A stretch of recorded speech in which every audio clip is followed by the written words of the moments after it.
बाबा मस्तू। राधे राधे। राधे राधे। प्रणाम महाराज जी। महाराज जी, मैं मुस्लिम दरबार हजरत मौला अली में 18 साल से मुख्य संत के रूप में कार्यरत हूँ।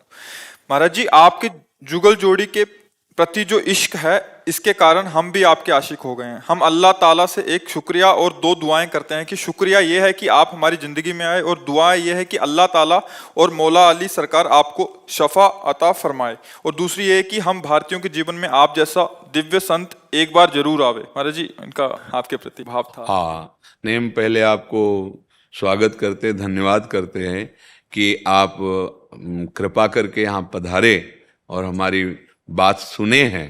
तो हमें बहुत अच्छा लग रहा है कि वास्तविक धर्म का स्वरूप इतना विस्तृत होना चाहिए कि छोटी छोटी मेड़ों में बंधकर एक दूसरे के प्रति जो राग द्वेषात्मक भाव हैं, इनको मिटा देना चाहिए। हमारे चाहे जो भी ग्रंथ हों, उन ग्रंथों में आप स्वाध्याय करके देखिए, चाहे हमारे रामायण, गीता, भागवत हो, या श्री गुरुवाणी जी हो, या आपके जो ग्रंथ हैं, आप उनको गौर से पढ़कर देखिए, भगवान को साक्षी करके, क्योंकि वो महान भगवत स्वरूप वाणी है। आप उसका जब अर्थ समझना चाहेंगे, राग द्वेष से तो अलग निकलेगा, और आप अपने भगवान को साक्षी करके देखेंगे तो मुझे ऐसा लगता है कि वो विश्राम देने वाली वाणी बन जाएगी। हाँ, विश्राम देने, हमारा जो उपासना का स्वरूप है वो यही है हम सब की, कि सब घट घट में उसी को देखो। अगर उसके सिवा और कुछ नजर आ रहा है तो अभी हमें लगता है कि हमारी देखने वाली दृष्टि अभी ठीक नहीं है, राग द्वेषात्मक दृष्टि ठीक नहीं है। देखो, आप जो नाम लेते हैं वो हमारे भगवान हैं। हमें दृढ़ विश्वास है मेरे भगवान के सिवा और कोई नहीं। वही जिसे हम राम कृष्ण हरि बोलते हैं, उसे आप ऐसा बोलते हैं, उसे ही वाहे गुरु कहते हैं। वही परमेश्वर है, परम ईश्वर, वही अलग अलग नामों से उपासक पुकार रहा है। तो बीच में जो राग द्वेषात्मक वृत्तियां हैं वो हमारी हैं, पर्सनल हैं। जैसे बिजली दो तार में चलती है, ऐसे ये राग और द्वेष, अनुकूलता और प्रतिकूलता, मान और अपमान, अपना और पराया, इसी पे माया मन को विचरण कराती है। अगर इन कनेक्शनों को काट दे, फिर आप देख लो तो आप जीवन मुक्त महापुरुष हो जाओगे।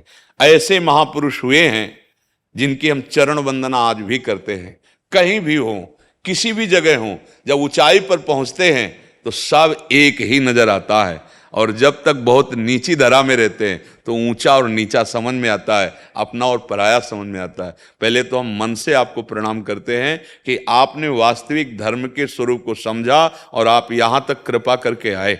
हाँ, आपका धन्यवाद है। और आप जैसे विस्तार हृदय वाले, विशाल हृदय वाले यदि आशीष देंगे तो इस जीवन में सामर्थ्य बनी रहेगी कि जो गुरु प्रताप से मिला है वो वाणी सबको सुनने को मिलेगी। ये तो मरा हुआ शरीर है, किडनी फेल है, लेकिन आप सब संतों की और आप सबकी भागवतिक शक्ति कि ये जीवित रहें और बोलते रहें, इसीलिए जीवित हैं, बोल रहे हैं। आपका सबका आशीर्वाद मुझे बहुत अच्छा लगा। मुझे इसलिए बहुत अच्छा लगा कि ये जो छोटी छोटी बेड़े बना करके हम राग द्वेषात्मक वृत्तियां धारण करते हैं, ये कभी धर्म नहीं हो सकता।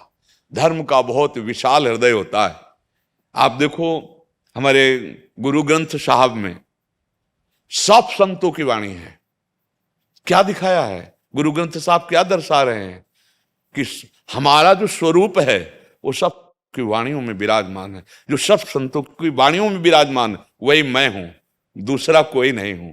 ऐसे ही जितने भी हमारे धर्म ग्रंथ है वो सब एकता सिखाते हैं, अनेक को एक में करके और लीन हो जाए, यही जीवन मुक्त अवस्था है। चाहे जिस मार्ग का पथिक हो। आज हम सब अपने मार्गों से भटक रहे हैं, छोटे छोटे शब्द बोलकर, छोटी छोटी भावनाओं में एक दूसरे का अपमान करते हैं, एक दूसरे को हिंसात्मक वृत्ति से देखते हैं। मुझे तो नहीं लगता कि वो धर्मात्मा है या वो धर्म के ज्ञान रखने वाले, ऐसा नहीं है। इसलिए हमें बहुत अच्छा लगा कि आप पधारे, आप कृपा करें। तो आपको भी माला पहनाइए, हाँ, और सम्मान कीजिए।